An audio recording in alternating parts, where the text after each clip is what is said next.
Good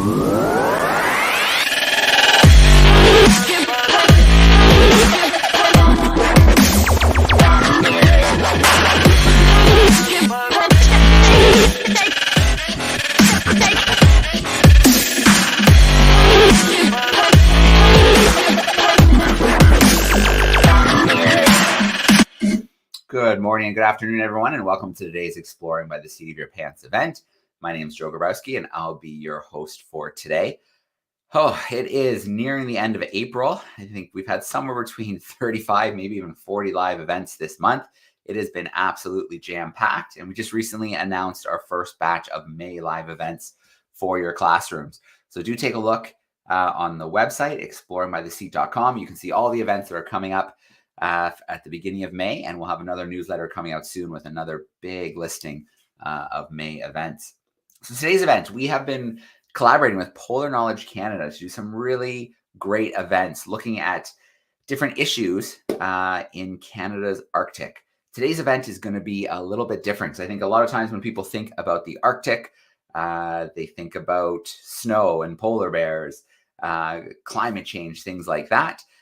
Today, we're going to look at another aspect of climate change. So I'm really excited to be bringing this into the discussion. So we've got Michael Smith joining us today. His weather-related career began in the early 2000s as a member of the wildfire crew in Alberta. I can't wait to ask a little bit about that. And as you learn a little bit more about Mike, you see that his career path has taken him to places all over the world, which I think is a great thing to be sharing with students, that you might start off in one direction, but there's, no issue with trying new things and seeing where things lead you. So he had a degree in atmospheric science at the University of Alberta. He then went to Colorado for his master's degree and then returned to Canada and spent 3 winters conducting avalanche research in British Columbia before moving to the Yukon.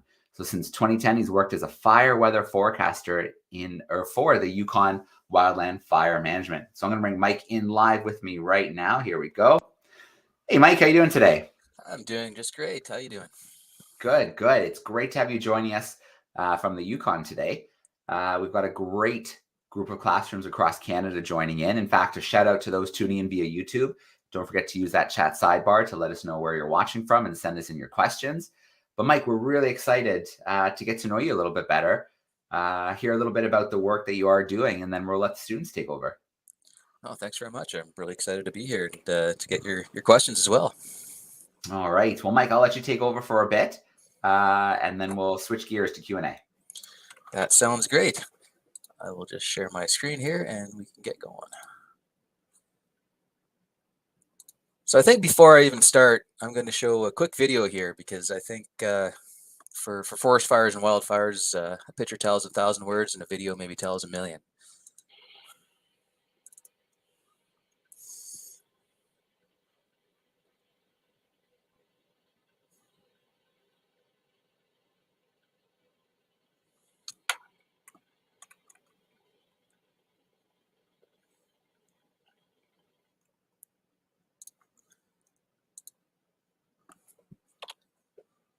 So that was a forest fire that happened about 3 years ago up in the northern part of the Yukon near a community called Old Crow, and I'll come back to that in a minute. But I'll start off with just talking a little bit about fire weather meteorology or weather forecasting in the Yukon. A little bit about me, just to add on to Joe's introduction. So my fire career started back in 2000 in Alberta, and I was on a rappel crew, so I like to think I was cool for a little while. Wildfire rappel crews or firefighters slide down ropes from helicopters, and it lets them get into some areas where you can't drive to or can't land a helicopter. And I did that for 6 years, and that was a really good time. But as I fought fire on that crew, I realized that weather is actually a really important thing to understand, and I got more and more interested in the weather. And then I went back to school for quite a few years. I was in Alberta and then Colorado for a while. I'm back in Alberta and British Columbia, and moved up to the Yukon in 2010, and that's where I've lived here in Whitehorse for just over the last 10 years. And as part of my career, I've been really lucky, not only with school, but for fighting fire. I've worked all over Canada. I've gotten to go down to the United States, Some of my coworkers have been to Australia several times to help out with fires there. So it's been a very interesting journey. I'll be curious to hear where people are watching from. But if you're not familiar with the Yukon Territory or haven't been up here before, this is a couple pictures of where we work. So I live down in Whitehorse in the southern part of the territory, just north of 60. There's a picture of the city of Whitehorse and some northern lights. And we do a lot of work, and a lot of our forest fires actually happen up by Dawson City. And some of you, I'm sure, have heard of the gold rush of 1898. So a couple pictures there, and we have still lots of people living up there. Still some old relics from the gold rush, just sitting out there like this dredge up at the top of the pictures. So part of our job is to try to protect the members of the public and those historical assets and resources through fire. And just a couple of pictures. What we do up here. So we've got a happy fire crew with one of our water bombers or air tankers dropping some fire retardant on a fire. We do in this top right picture here where the grass is, we do some what's called hazard reduction burning. So that's burning off some grass in the spring when the fire danger is low, so that grass isn't a problem later in the year. And a little bit, what does a fire weather meteorologist or a fire weather forecaster do? So a lot of us are probably familiar with either on our phones or hearing on the radio or on the TV or online. We get public weather forecasts, and I think we're used to those. So the public weather forecasts, they focus a lot on how does it feel outside? Am I going to get rained on when I try to plan my picnic? Is it going to be windy? Or in some cases, like the last couple of weeks through Saskatchewan and Manitoba, weather warnings, whether it's heavy snowfall or heavy rainfall warnings. The fire weather meteorology, we do a little bit of a different thing. The people we work for are the firefighters, and they have a little bit of a different question. They don't like getting rained on, but the more important questions they have is, are we going to have lightning? Lightning starts a lot of the forest fires in Canada, and especially in the Yukon. Is it dry enough to start a fire if we have lightning? If we've had, you can't see out my window too well here, but there's a giant snowdrift out there. So right now, if we got lightning, it wouldn't be too much of a concern because our forest is nice and happy and snow covered. And then if we have fires, we have questions about how strong are the winds? When will it rain next? Will we get rain in 2 or 3 days? Do we have to ask for help from maybe British Columbia for some of their firefighters? So that's my job, is trying to answer those questions for our firefighters and help us plan ahead to make sure we have enough helicopters, firefighters, water bombers in the right place at the right time. So a few of the tools that I use in my job, we've got, this is obviously not a summertime picture, but we have lots of weather stations around the Yukon Territory. So those help both me and our firefighters look and see what it's like right now. What's the temperature and how strong is the wind, and just be able to watch that just from our office or from our phone. We have one of my favorites here is this firefighter doing a good job and using one of these Kestrel instruments to take a measurement of the weather out on the fire right now. And sometimes, you can see the video here, but this is a temperature sensor that unfortunately got hit by a forest fire. So it was doing a very, very good job of monitoring the temperature on the forest fire up until the forest fire unfortunately burned it. And then we have some other tools too. So there's things that you may have seen on, if you see weather forecasts on TV, you may have seen something like here in the top right. There's these satellites that let us pretend like we're up in space looking down and seeing where are the clouds and where's the rain and what's moving in towards Yukon or what's moving away from Yukon. And then finally, we have weather models. So those are things that they try to give us a forecast or a best guess of what the weather will be like. And then the meteorologists use those as a starting point to answer some of those questions about lightning and wind and all of the other fire-related questions.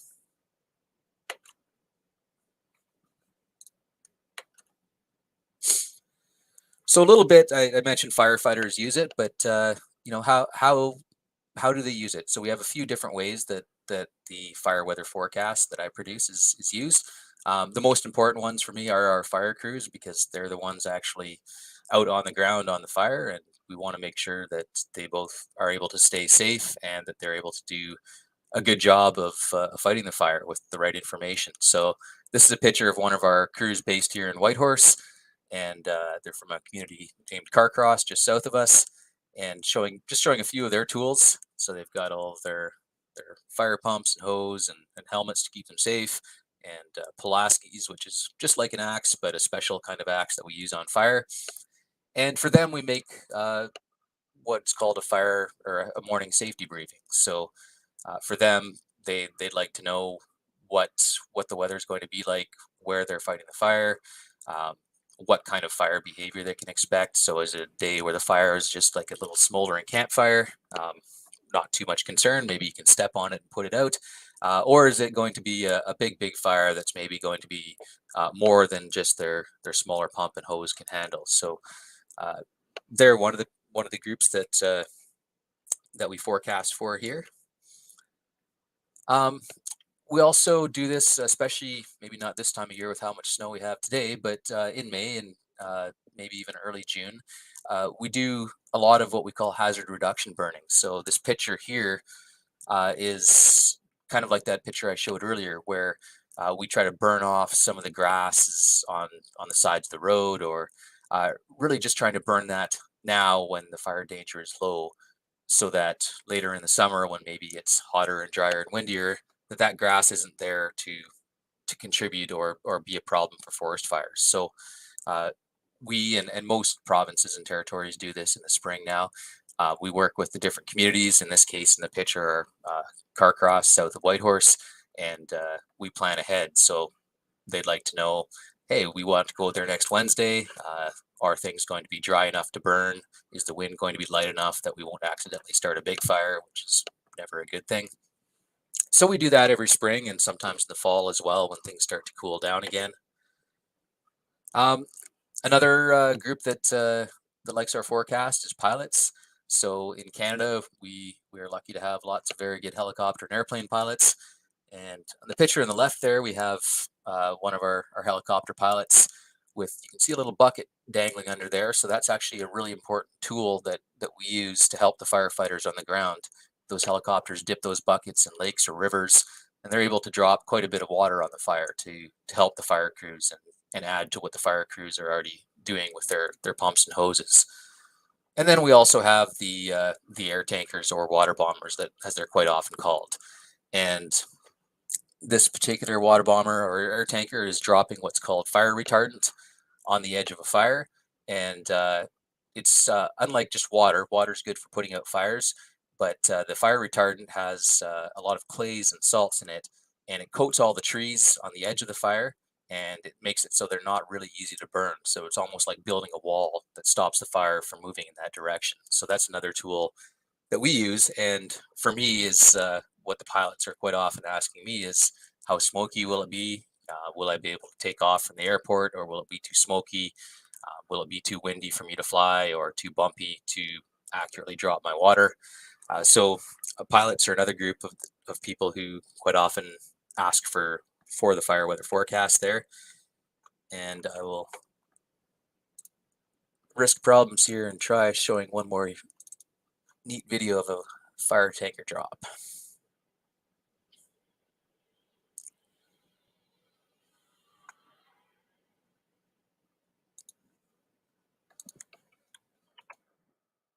So that was one of the air tankers called an Electra, which is one of the ones that we use up here quite a bit, dropping on a fire near Watson Lake in southeast Yukon about 3 years ago.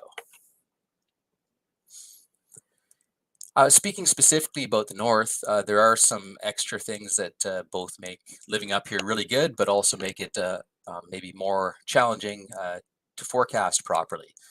So for anyone who's been up here or maybe read about it, we're quite often called the land of the midnight sun, and that just means that the days are really, really long. Down here in Whitehorse, we still get a bit of darkness near the end of June. But if we go up to Dawson City or further up north to Old Crow, they're seeing just about 24-hour sunlight during the summer. So the sunlight's not a concern, but if the sun doesn't go down, then it doesn't cool off either. So in June and July, when the days are longest, one of the things we have to worry about or plan for is that there is no overnight for things to cool down, the fires to quiet down. So quite often our fires will burn very happily until midnight, 1 a.m., 2 a.m. So sometimes what I have to do is forecast for overnight too. So saying, how cool will it get tonight, even though the sun's not going down? And another one that I'm sure everybody has heard lots about by now is climate change. And just like the rest of Canada, we're seeing this. And the further north you go, we're seeing a lot more of it. I've showed a little, I've taken a screenshot of a map here of this is Old Crow. It's the northernmost community in the Yukon. And it lies along a river called the Porcupine River. And people have lived in that area for thousands and thousands of years, following the caribou, and still living or being able to practice quite a bit in the way of traditional lifestyles. And because of that, we have a very, very good record of what's changing. Lots of people out on the land observing, and what we're seeing is the permafrost is thawing. We're seeing things called shrubification, where we're growing shrubs or bushes or other things that can burn where there weren't any of those before, where it was more just sort of tundra. We have lakes draining, all these little dark spots here. Those are little lakes that quite often exist only because of the permafrost below them keeping the water in, and we're hearing a lot about those lakes draining, and just overall hotter summers. So for me as a fire weather forecaster and for our crews fighting fire, we're seeing a lot more in the way of more fires, bigger fires, fires happening earlier or later in the season, and that happens further south in the Yukon too, but it's something we're definitely seeing in the far north more. And in the rest of the Yukon, we're still seeing, there is no more normal, it seems like. So this winter we've had a record amount of snowfall in most of the territory. So snowier winters, warmer summers, longer fire seasons. So we didn't used to have to start forecasting until the end of May up here because that was the start of our summer. Now most years, this year being an exception, we quite often have to start in April or early May, and the firefighters get more tired too. We quite often also have flooding at the same time as fires, which we did last year. And people probably heard a lot more about British Columbia with the bigger fires, worse fires, and floods as well. So we were lucky that things weren't as bad for us last year, but those are the sorts of things that are happening, and then making it more challenging to forecast and more challenging to make sure that our crews are ready and able to respond. So I want to finish off here with just a couple of short examples of some fires that we've worked with here, and talk about the role of weather forecasting in them. So the first one here is this was a fire in late June and early July, just west of Old Crow. So this is northern Yukon. It's about 67 degrees north. So that time of year, there's, like I mentioned earlier, really not a lot of darkness or any darkness. And there's a fire near a place called Rampart House. And Rampart House is an old Hudson's Bay trading post that was just on the Canadian side of the Yukon-Alaska border. And it's become a historic site with a bunch of buildings that are preserved there, jointly managed with the Untitled First Nation, who are based out of Old Crow. And so with the fires there, we had to send some crews up there, and we were hoping to protect those buildings from burning. So from the weather forecasting side, this was an interesting fire to forecast for. We had no darkness, so it was 24-hour daylight. And wind is a really, really important thing for fires. If you don't have any wind, the fires don't usually move too far or too fast. But if you do have wind, then you can have a fire moving very far and very fast in a day. So on this particular fire, it was actually two different fires that were both trying to move towards Rampart House. And this one here, where we have the yellow, that was where a fire moved just over 25 kilometers in one day just because of wind. So it went from sitting about 20 kilometers away from Rampart House and maybe not being too much to worry about, to the winds blowing from the northeast and pushing that fire very, very close to Rampart House. And so that was something, luckily, that I was able to forecast about 3 days before it happened. So we made sure that crews were ready on the site to work on that part of the fire. And that picture there is just one of my coworkers Chris Johnson sitting and watching that fire move. And then the next day, the wind shifted and it came from the west instead. And our neighbors in Alaska were nice enough to share one of their fires with us as it crossed the border. So we ended up with 2 fires coming from 2 different directions, but all because of the wind. So this was, we know we like to joke about weather forecasters getting it wrong, which we do sometimes. But this was one where we were able to provide a forecast far enough, 3 or 4 days ahead. And so we ended up having a happy ending here. There's a picture of all the fire crews who actually worked on the fire. On the left there, it's a picture from Rampart House, and you can see the fire got very close. We've got a little helicopter there with its bucket dropping some water just around, not even sure what that is, some small building. And just showing here in the top right, one of the tools that our fire crews use quite a bit to help protect buildings. Just like watering your lawn, we use sprinklers quite a bit. So one of the things that they were able to do after I provided the forecast was to know that the fire will be getting close and we should put sprinklers up around the buildings. And then if the fire gets really close, we can start the sprinklers up, and that helps to protect the buildings from the fire. So this for us was a happy ending. Nothing got burned down. The fire crews were very happy, and after some hard work, they managed to save all the buildings there. And one last story to share here. This is more from southern Yukon, and this was what we called the Windy Arm Fire. And it was called the Windy Arm Fire because it was along a part of a lake that's always very windy. So it was started by lightning, and the reason this fire was kind of important is because it was right across the lake from a very major highway that runs from Alaska to Yukon and is full of tourists. So lots of people seeing this fire, and also there's a town of Carcross there, and also a village of Tagish, and just lots of houses all over here. So lots of people worried about, getting smoke, breathing smoke. We know that's not healthy. And then also worried about if the fire could actually jump over this lake, which is possible.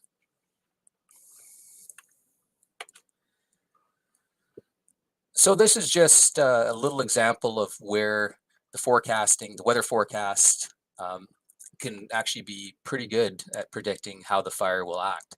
So the picture in the top left there is a day that we forecast rain, and we forecast that, hey, today after the rain, the fire is not going to be very active. It's going to be your little campfire. It's not going to grow. It's not going to move. You can have fire crews there safely. And then we forecast the red line. You can see it growing and growing. So we went a few days without rain, and it was still hot, and the fire danger got higher and higher. And then on the picture on the right there is how the fire was acting on the day that we had that really high fire danger. And so we can see how as long as I get my forecast right, hopefully most of the time, we can actually plan ahead quite well. And we can pick those days where the fire is a little bit quieter. We can get more fire crews on there. And we can pick the days where maybe it's just not safe to put firefighters there, and make sure that they're nowhere near that. So with this fire, one extra question that I got asked was, one of the things we do sometimes, just like burning off grass before it's a problem, sometimes we go bigger than that. We'll actually tie a big torch to a helicopter and fly around and light our own fire. And the goal of that is to burn off all the trees ahead of the fire and basically create just a big barrier that the fire can't cross. So that's what we were hoping to do. But to do that, we needed a day that was warm and fairly dry, but also not with too much wind, because we don't want to light a fire and accidentally have that grow much bigger than it was planned. So this is a picture of the day they did do that ignition. They flew around with a torch dangling below the helicopter, and the fire burned up the hill and made some really nice pictures, and it didn't grow past where we wanted it to grow. And that actually did end up stopping that fire from reaching the communities or from pushing any more smoke into people's homes. So that's been a fairly quick overview of what I do and why I do it for Yukon Wildland Fire. And I'd just like to thank you for having me, and I'll stop my share and hand it back to Joe, and I'm happy to take any questions.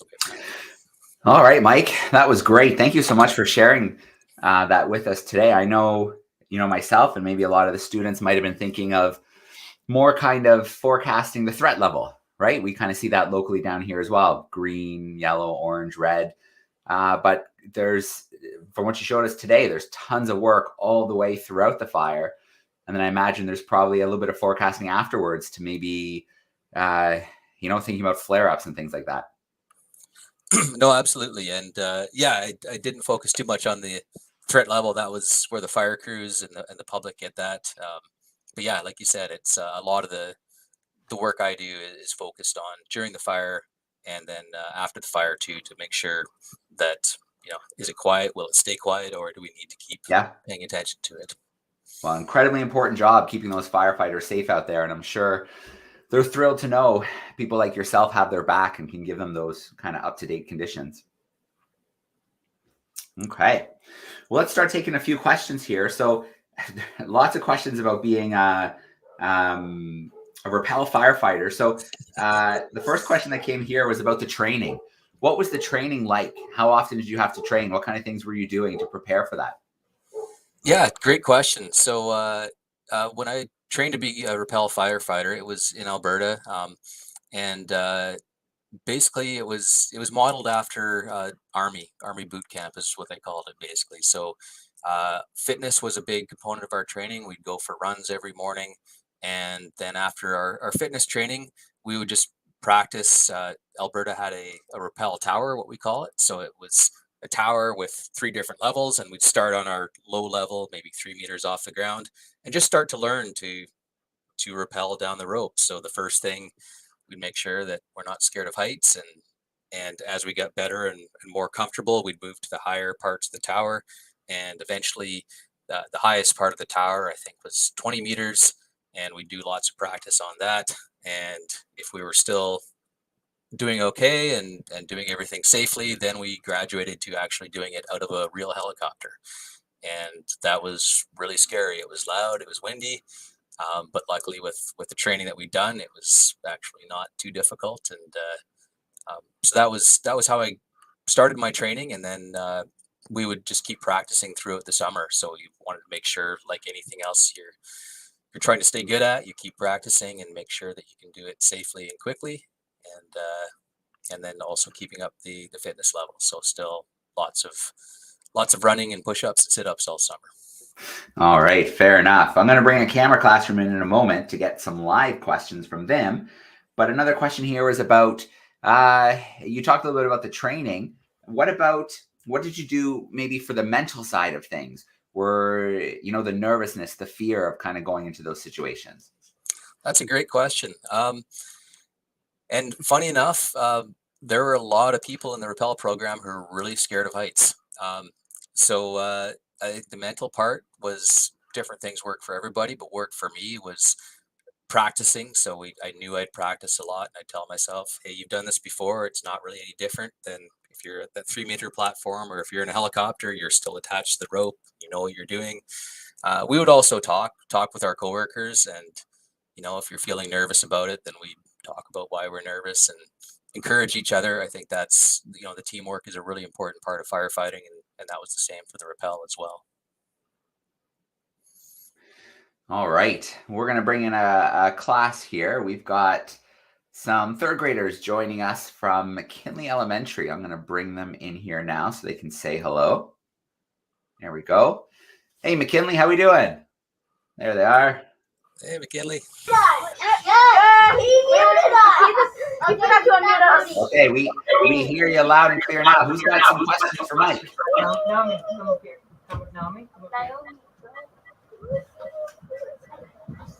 Here comes someone. Loud and clear. Is your job challenging? Is my job challenging? Did I hear that? Absolutely, and that's one of the reasons I like it. There's never 2 days in a row they're exactly the same. The forecast is always challenging to make, and sometimes I come into work. I start work early in the morning, around 5:30 or 6, and sometimes there's a big fire started the night before, and all of a sudden, I need to give a forecast for that fire. Is it going to threaten this town, or can we put firefighters on it? So it's always challenging, but it's always rewarding and interesting too. That's a great question. Thank you. All right, let's grab another one. I definitely saw lots of hands there.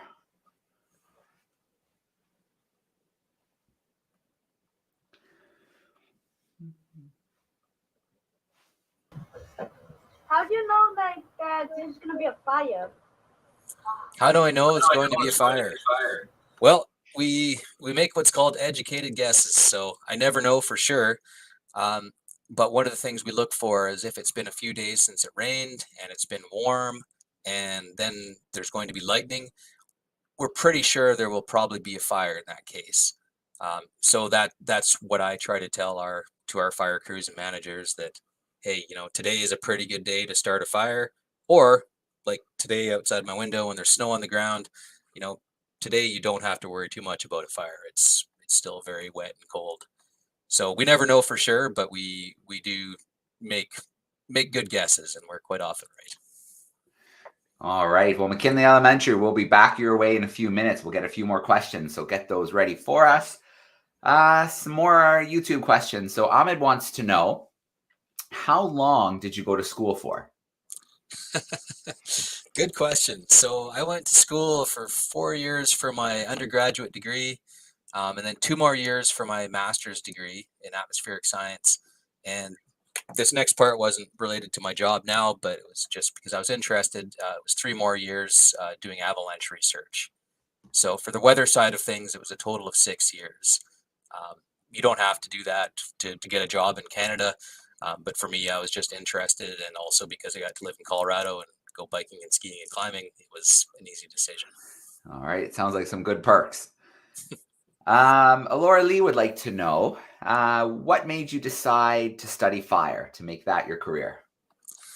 Good question. I was never one of those people who knew what they wanted to be when they grew up. So the wildfire rappel job that I talked about earlier looked like a neat job, so I thought I'd do that.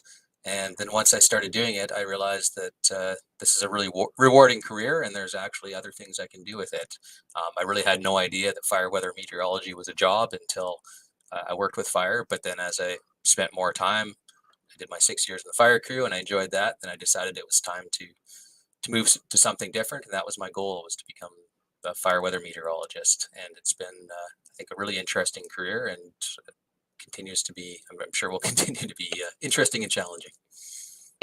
All right. So another question here about, so you mentioned a few causes like lightning, but then in the Yukon, what's recreation like? Is recreation a large cause? For us, depending on the year, it's maybe just under half of our forest fires start by people recreating, but most of our big fires are started by lightning. So most of our fires that are caused by people are quite close to towns, so we're able to get to them very quickly and put them out. And we are lucky that even though there's people all over the place in the summer, most of them are pretty responsible with their fires, or with their ATVs or the other causes. So it's not as big of a cause as in some places like southern BC, but it does happen. Okay. And then, so you show that really cool video of the tanker dropping the fire retardant. So a question here from a student is, what is in that? And then do you sometimes just do loads of water as well? Great question. Yeah. So in that retardant, it's salts and clays are the what we call the active ingredients, and basically that lets them stick to all the trees and bushes, and it keeps the fire from burning is the simple answer. The reason it's red is that there's actually a separate dye in there just so we can see where the retardant got dropped. And we do try not to drop it near lakes and rivers. It's not too bad for aquatic life, but we do try to avoid it just the same. And we do use water quite frequently too, mostly out of helicopters, but we out of our water bombers or our tankers, we can just load them with water as well if there's a spot where water is going to be a better tool to use. And just to build on that question just a little bit, how many of those runs can a plane make in a day? Whew, great question. That big Electra that we saw in the video, we can probably, if it's somewhere close to an airport, so they go back, reload fairly quickly, I'd say 30 or 40 or more loads in a day would be quite possible. Wow. Yeah, as long as we keep them going, as long as the pilots are willing to fly. Yeah. Another question here you partially answered already is about fire jumping. So you did mention that you had a worry at one stage about fire jumping over a lake. So this question is more a little bit around the distance. What's the greatest distance you've seen a fire jump? The greatest distance I've seen a fire jump was, I wanted to say, close to 10 kilometers in the Northwest Territories in Wow. 2014. So it's certainly not on a windy day. It's nothing for a fire to jump a kilometer or two across a fairly large lake or river if things are dry and windy. Okay. So in a situation like that where the wind's really picked up and jumping could be an issue, I imagine you have observers, maybe in helicopters or something, kind of watching further along, maybe able to quickly drop people in if you see something. That's exactly it. Yeah, we'll have either our pilots watching, or quite often we'll put a firefighter up on a high point on ground on a ridge top or mountaintop and have them sitting and watching with a radio and letting us know if it is jumping ahead. Okay. I'm going to bring in our crew from McKinley Elementary, and we'll see if they have a couple more questions for us. Here they come.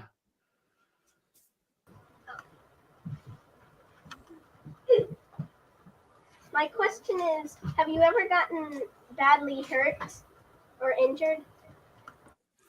Good question. No, I've been pretty lucky. I mentioned safety a few times, and yeah, we do take safety seriously, but there are, like you've probably seen, some chances to get hurt. So my worst injury was me being silly with a tool. I was working on a fire with a machete, so a big long knife thing, and not paying attention, and I hit myself in the leg. But luckily, it hit my boot, so it was just a little cut. But it reminded me to pay attention to what I'm doing with sharp tools. All right, and I think that just goes towards good training as well. Knowing how to land after rappel and such, so you don't roll your ankle and things like that. And we did have in the rappel program, we've had probably 2 or 3 broken ankles a year. Yeah. People trying to go too fast.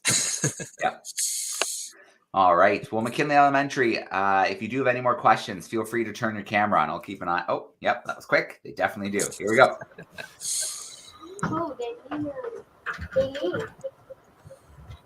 How long have you been working?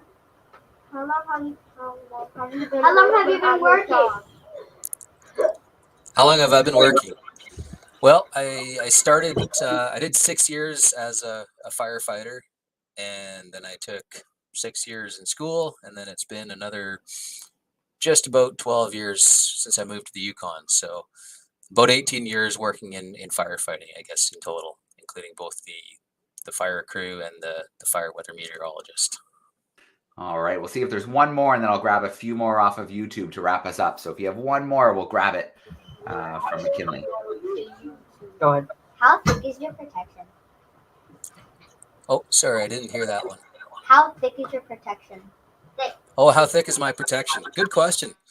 Yeah, so we do use some protective equipment, just like city firefighters do, but not much thicker than my hoodie here, honestly. Our uniforms are made of a material called Nomex, and Nomex doesn't burn, but it's also not super thick, so it doesn't really protect us from the heat coming from the fire. So that's why I mentioned sometimes it's not safe to put firefighters too close to the fire, because their clothing protects them from burning, but not from the heat. So they have to stay a little further away.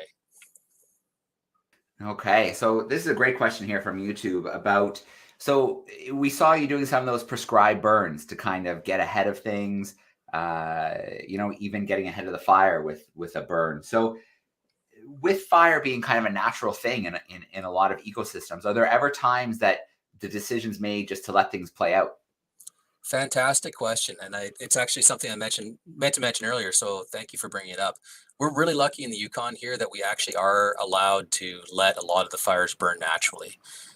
So all the provinces and territories have sort of a list of priorities, so we still protect human life and property in towns and our power lines, and if a fire is going to threaten or might threaten those, we have to fight it, but otherwise we just let it burn. So we're luckier than a lot of places that we can do that, and we have a more natural, what you call, fire regime up here than a lot of places in North America. Yeah, that definitely might surprise some classrooms, but a fire releases a lot of nutrients into the soil, gets rid of kind of a lot of that dead, plant life anyways.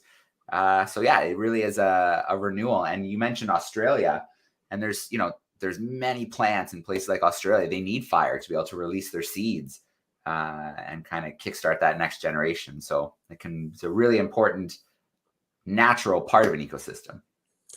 Yeah, and it's something that I've seen change over my career. I think it was just something people were realizing more in around the late 90s and 2000s, and now more and more we're trying to either let fires burn or have prescribed fires that sort of emulate natural fires.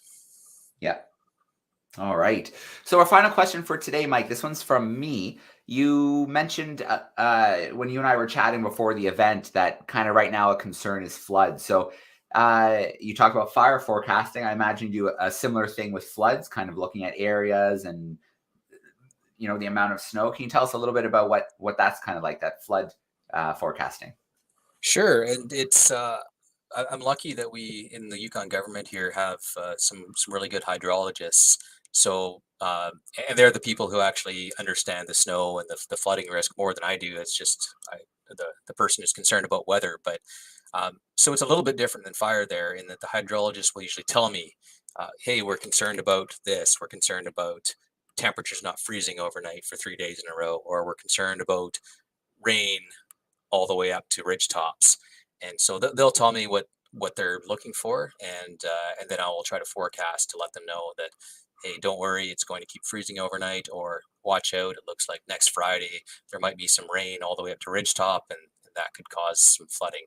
So I in that case, I give them the information, and they do the actual flood forecast. Okay, so that again really kind of shows that importance of teamwork. Not one person can't know everything, but between hydrologists, between yourself working on the forecasting side of things with the weather, and then of course the firefighters out in the field, you guys all work really closely and well together. So teamwork sounds like a huge component of the work you do.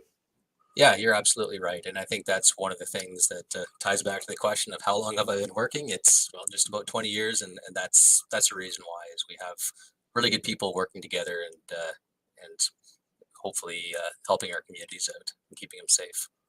Yep. And I think that's a great kind of thing to leave students with is there's nothing wrong with not being sure about what you want to do, especially right now. So to be curious and explore and try things out. To try and find your passion. And then there's nothing wrong with changing your mind, even if you went to school for a little bit first, changing your mind or pursuing something else. And Mike, it sounds to me like you're really passionate about your job. And I think if you can make your career, a career out of your passion, that it makes work so much more enjoyable. Absolutely. Yeah. No, I feel lucky in that respect. All right. Awesome. Well, Mike, thank you so much for joining us today. I want to give a quick shout out to the classrooms that joined us. Thank you for your amazing questions. Always great to see what's on your mind. In fact, let me bring in McKinley again. They've got their camera on. If you guys want to give a big shout out. Thank you. There they are. Good to see you. And then, I hope, you're not kept too busy. It sounds like you love to get out there and doing the mountain biking. I've heard there's good mountain biking to be had in the Yukon. So I hope you get lots of that in the spring and summer as well. Thank you very much. Fingers crossed. All right. Well, thanks so much, Mike. Thank you so much, classrooms. We are going to sign off for today. Thanks, everyone. Thanks, everybody.